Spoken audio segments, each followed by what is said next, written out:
इस मूवी के स्टार्टिंग में हम एक लड़के को देखते हैं जो वुड्स में बड़ा परेशान सा भाग रहा होता है। भागते भागते वो एक क्लिफ पर खड़ा हो जाता है और वहाँ सोचता है कि जब भगवान हमें कोई सजा देने वाले होते हैं तो हमारी सारी इच्छाओं को पूरा करने लगते हैं। लड़का अपनी स्टोरी नरेट करने लगता है, जिसमें सबसे पहले वो अपने होम टाउन के बारे में बताता है, जो एक छोटा सा प्यारा सा स्मॉल टाउन है, जहाँ पर छोटी सी मार्केट है और बहुत सी जगहें हैं घूमने की, जहाँ उसकी फैमिली अक्सर जाया करती थी। लेकिन 2003 में उसकी मदर की डेथ हो जाती है। इसके बाद वो लड़का बताता है कैसे उसकी मुलाकात मिस्टर हैरिगन से होती है, जो इस कहानी के मेन कैरेक्टर हैं। ये लड़का अक्सर चर्च जाकर बाइबल रीड किया करता था और वहीं उसकी मुलाकात मिस्टर हैरिगन से होती है। अब लड़के को बाइबल पढ़ता देख मिस्टर हैरिगन उसके घर आते हैं और लड़के को इनवाइट करते हैं कि वो उसके घर आकर 1 घंटा उसके लिए बुक रीड करे, जिसके लिए मिस्टर हैरिगन उसको काफी अच्छा अमाउंट भी पे करने वाले थे। माँ की डेथ के बाद लड़का वैसे भी अपने आप को थोड़ा अकेला फील करता है, तो वो मान जाता है। क्रेग मिस्टर हैरिगन के घर जाता है और उन्हें बुक रीड कर सुनाता है। पहला दिन उसका मिस्टर हैरिगन के साथ बहुत अच्छा गुजरता है। क्रेग जब घर आता है तो उसे अपनी मम्मी की याद आती है और वो अपने फादर को माँ के साथ इमेजिन करता है और वो महसूस करता है कि उससे ज्यादा तो उसके फादर को उसकी मम्मी की याद आती है। क्रेग को ये फील होता है कि उसकी मॉम की डेथ उसकी वजह से हुई है। नेक्स्ट डे लड़का फिर से मिस्टर हैरिगन के घर उनकी बुक पढ़ने जाता है। वहाँ मिस्टर हैरिगन को ना पाकर लड़का इधर उधर घूमने लगता है। उसे एक क्लोजेट मिलती है, वो उसे खोलने ही वाला होता है। इतने में मिस्टर हैरिगन आते हैं और बोलते हैं इस क्लोजेट को कभी मत खोलना, बताते हैं इसमें बहुत हॉरर चीजें हैं। क्रेग मिस्टर हैरिगन को एक बुक पढ़कर सुनाता है जिसमें मेन कैरेक्टर कुछ चीजों को खो देता है।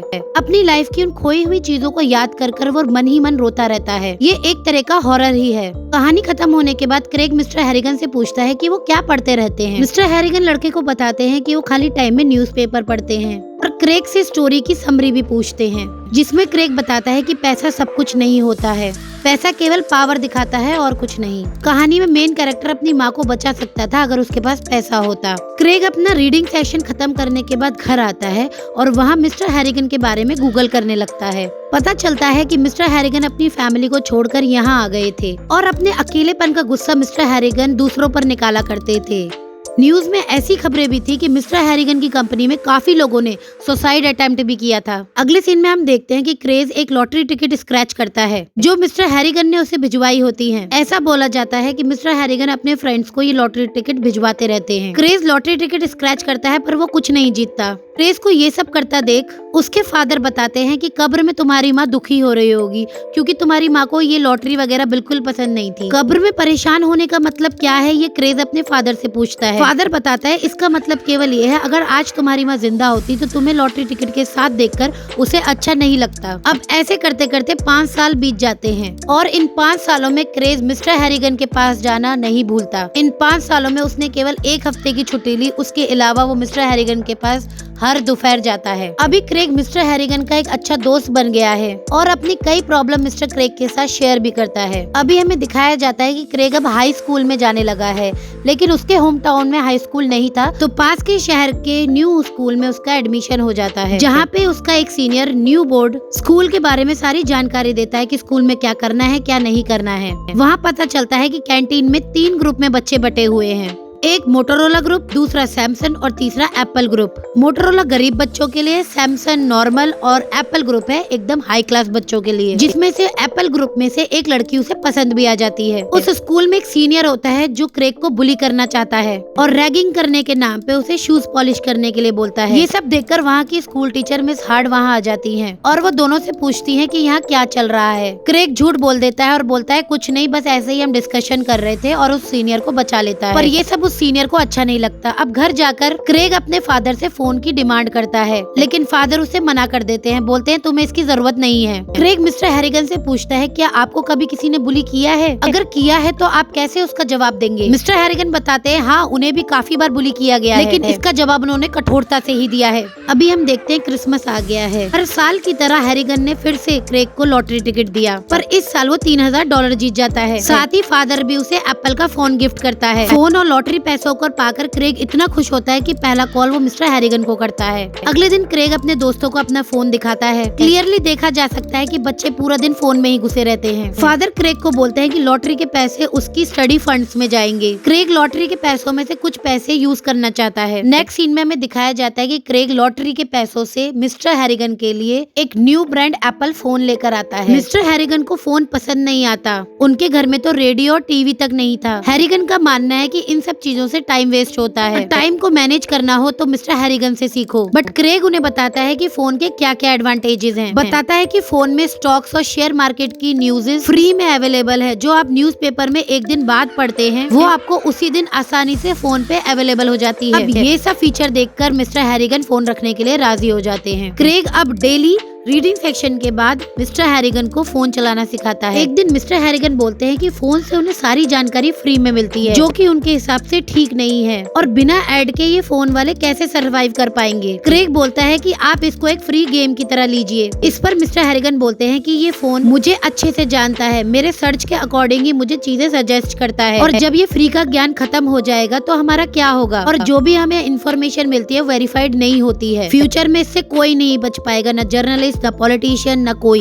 फिर हमारा क्या होगा। ये सब सुनकर क्रेग को अजीब लगता है और वो सोचता है कि उस दिन मिस्टर हैरिगन ने इन फोन का फ्यूचर बिल्कुल सही प्रेडिक्ट किया था। उस टाइम पर मिस्टर हैरिगन बिल्कुल सही थे। आगे दिखाया जाता है क्रेग अपने स्कूल जाता है जहाँ पे वही सीनियर उसको बुली करता है। अगले सीन में क्रेग मिस्टर हैरिगन से पूछता है कि आप इस शहर में ही क्यों आए। तब मिस्टर हैरिगन बोलते हैं कि ये शहर एक छोटा और प्यारा शहर है और उनको हमेशा से ही ऐसे छोटे शहर में रहना पसंद था। इस पर मिस्टर हैरिगन क्रेग से पूछते हैं कि तुम बड़े होकर क्या बनना चाहते हो। क्रेग उन्हें बताता है कि उसको एक मूवी राइटर बनना है और वो हमेशा से ही बड़े शहर में रहना चाहता है। ये सुनकर मिस्टर हैरिगन क्रेग को आगाह करते हैं कि जिस प्रोफेशन को तुम चुन रहे हो उसमें तुम्हें बहुत परेशानी आएंगी और तुम बहुत से दुश्मन बनाओगे। वो क्रेग से एक वादा लेते हैं कि आने वाले टाइम में सभी दुश्मनों को एक एक करके तुम रास्ते से हटा देना। उस दिन क्रेग मिस्टर हैरिगन के ड्रॉर में कुछ ढूंढ रहा होता है। तब उसे पता चलता है कि मिस्टर हैरिगन लॉटरी टिकट केवल उसे ही बेचते हैं, क्योंकि उनके ड्रॉर में बहुत सारे लॉटरी टिकट भरे हुए होते हैं और मिस्टर हैरिगन का मानना है कि वो अपने दोस्तों को ही वो लॉटरी टिकट भेजते हैं। क्रेग इस बात को सोचकर बहुत खुश होता है कि मिस्टर हैरिगन उसके फ्रेंड है। अगले दिन क्रेग जब मिस्टर हैरिगन के घर जाता है तो वहाँ मिस्टर हैरिगन उसको मरे हुए मिलते हैं और उनके हाथों में फोन होता है जिसमें लास्ट डायल नंबर क्रेग का ही होता है। अचानक से मिस्टर हैरिगन की उंगली डायल पर चली जाती है और क्रेग का फोन बजने लगता है। ये सब देखकर क्रेग बहुत डिस्टर्ब हो जाता है। क्रेग मिस्टर हैरिगन से काफी अटैच होता है क्योंकि क्रेग मिस्टर हैरिगन के साथ बहुत टाइम स्पेंड करता था, तो वो बहुत दुखी होता है और जाते जाते वो मिस्टर हैरिगन का फोन अपने साथ ले जाता है। जब मिस्टर हैरिगन की फ्यूनरल चल रही होती है तो क्रेग उनका फोन उनके पॉकेट में डाल देता है। हैरिगन की बॉडी दफनाने के बाद मिस्टर हैरिगन का लॉयर क्रेग से मिलने आता है। लॉयर उसको विल देता है जिसमें उसे पता चलता है कि मिस्टर हैरिगन ने काफी अमाउंट उसके लिए छोड़ा हुआ होता है और जब तक क्रेग बड़ा नहीं होगा तब तक उसके फादर और मैनेजर ही उन पैसों को मैनेज करेंगे। ये सब देखकर क्रेग खुश हो जाता है क्योंकि उसकी पढ़ाई के बाद भी काफी पैसा उसके लिए बचने वाला था। लेकिन हैरानी की बात केवल विल नहीं थी, हैरानी की बात ये थी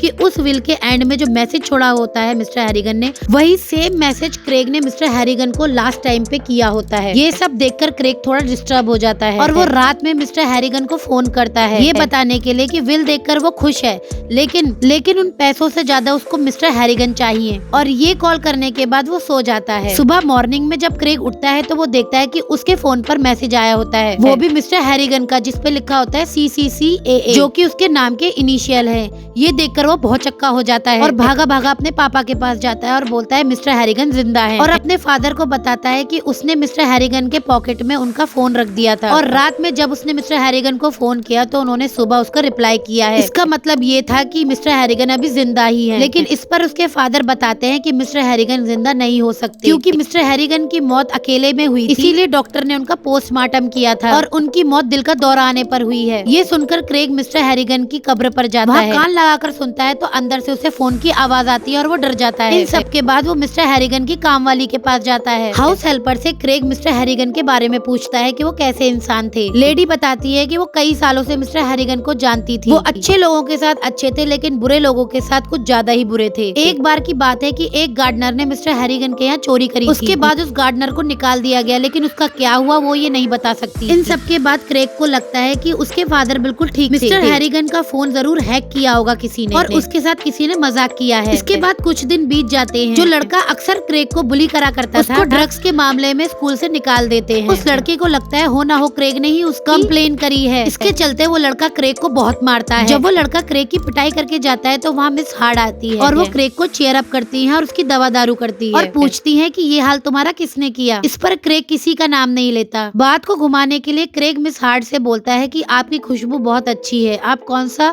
सोप यूज करती हैं। वो अपने सोप का नाम बताती है और थोड़ी बहुत अपने बारे में बात करती है। उस रात पिटने के बाद जब क्रेग अपने घर जाता है तो उसे मिस्टर हैरिगन की याद आती है, क्योंकि वो हर चीज मिस्टर हैरिगन से ही शेयर किया करता था। तब वो दुखी होकर मिस्टर हैरिगन को फोन लगाता है और सारी बातें बताता है और ये भी बोलता है कि उसे बहुत डर लग रहा है। इसके बाद देखते हैं कि सुबह हो चुकी है और सुबह सुबह यू बोट का मैसेज आता है कि वो लड़का मर चुका है। क्रेग और उसके दोस्त उस लड़के के घर जाकर देखते हैं और उस लड़के के माँ बाप को देखकर क्रेग को अच्छा नहीं लगता, उसे थोड़ा गिल्ट फील होता है। क्लासरूम में क्रेग को परेशान देख मिस हार्ड उससे पूछती है कि क्या प्रॉब्लम है। इस पर क्रेग मिस हार्ड से पूछता है क्या आप भूतों पे बिलीव करती हैं? मिस हार्ड बोलती है कि वो तो भूतों पे बिलीव नहीं करती, लेकिन उनकी ग्रैंड माँ जरूर करती थी और उनका मानना है कि किसी भी स्पिरिट से हमें कांटेक्ट नहीं करना चाहिए। इसके बाद क्रेग मिस्टर हैरिगन के उस गार्डनर के पास जाता है जिसने उनके घर में चोरी करी होती है, बट वो उसे नहीं मिलता है, वो पहले ही मर चुका है। इन सब के बाद क्रेग बहुत परेशान हो जाता है और सोचने लगता है उसने ये क्यों किया। वो फिर से मिस्टर हैरिगन को फोन करता है और बोलता है अगर उस लड़के की मौत में उनका कोई भी हाथ है तो उन्हें 3 बार टैप करें। फोन रखते ही मिस्टर हैरिगन के फोन से उसके पास फोन आने लगता है। अचानक से फोन उसके हाथ से गिर जाता है और वो बहुत परेशान हो जाता है। परेशानी की तो बात ही है, अगर मरे हुए आदमी के फोन से आपको फोन आए तो कैसा लगेगा। फिर क्रेग चर्च के पादरी के पास जाता है और पूछता है क्या भूत होते हैं? चर्च का फादर बोलता है तुम इस बारे में ज्यादा मत सोचो, इन सब चीजों से कुछ नहीं मिलने वाला। फिर हमें दिखाया जाता है जिस लड़के ने क्रेग को बुली किया होता है, उसकी मौत के टाइम उसकी लाश एग्जैक्ट उसी पोजीशन में होती है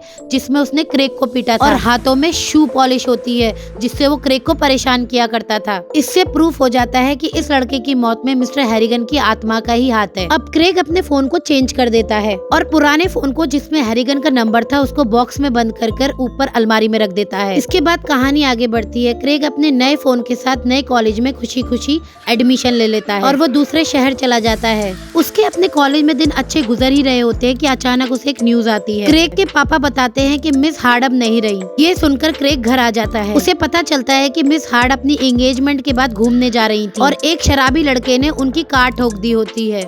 जिस आदमी ने उनकी कार ठोकी होती है वो अय्याश और शराबी होता है। एक्सीडेंट में मिस हार्ड की ऑन द स्पॉट मौत हो जाती है और उनका फियांसे हॉस्पिटल में एडमिट होता है। फ्यूनरल में क्रेग को बच्चे बताते हैं कि एक्सीडेंट करने वाले आदमी बहुत अमीर है और उसने कई एक्सीडेंट ऐसे और भी किए हैं और अमीर होने की वजह से वो हर एक्सीडेंट के बाद बच जाता है। कोर्ट उस आदमी को सजा के तौर पर एक सुधार केंद्र बेचती है जो कि एक 5 स्टार होटल की तरह होता है और हर गुनाह के बाद वो बेशर्मों की तरह छूट ही जाता है और इस बार भी उसे इस गुनाह की सजा नहीं मिलती। ये सब देखकर क्रेग को गुस्सा आता है और गुस्से में वो अपना पुराना फोन निकालता है और मिस्टर हैरिगन को फोन लगाता है।